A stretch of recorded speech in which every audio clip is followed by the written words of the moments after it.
Current trends like 5G, ADAS, autonomous vehicles, AR, are key technology initiatives. An enabler of the advancement of these initiatives is satellite communications, an initiative that has been at the leading edge of the development and adoption of simulation technology since the introduction of computerized tools. The reason for this is simple. It works in a high-reward, high-risk design space in which the cost of failure is too high.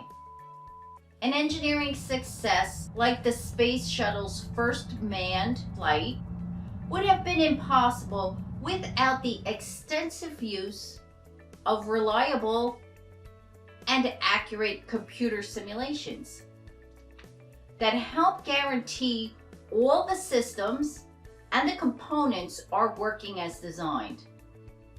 Satellite communications used to be an effort that was driven mostly by government, but now more commercial industry giants are leading this effort.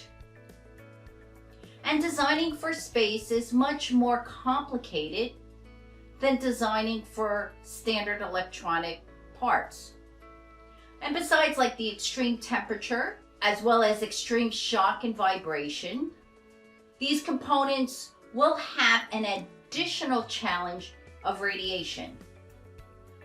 And these components include many varied and complex functionalities, and that must be also confined in a small space. And this leads to complex geometries as well. Coaxial geometries, such as connectors, rectangular volumes, such as waveguides, and planar printed circuit boards with vias or with wire bonds. And the materials used in the manufacturing of these parts, they can be very simple dielectrics, they can be mixed dielectrics, or even magnetic materials. Performance metrics for any space-based component is its multipaction point, the level of the maximum peak power before a catastrophic failure. Again, before a catastrophic failure. In this AIC module, I'm going to introduce you to the multipaction feature using HFSS in the Ansys Electronic Desktop 2020 Release 2.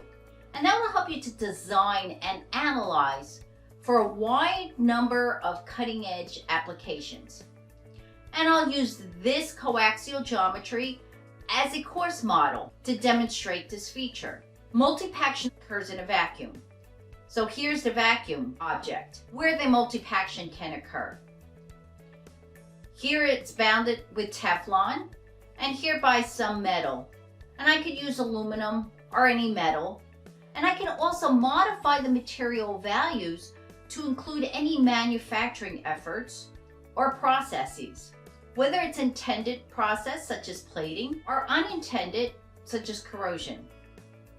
And I can set up HFSS and automatically solve for the multipaction point,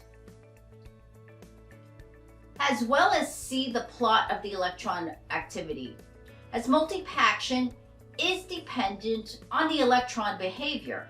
And in order to test for multipaction, you'll need to use simulation to provide you with that multipaction point. Thank you for watching this video and the topic of multipaction and why it is of interest to us. We have additional video modules on this topic, multipaction and HFSS, so please go ahead and watch them. And do provide us with feedback on what other topics you are interested in or what else you would like to see. Thank you again for watching.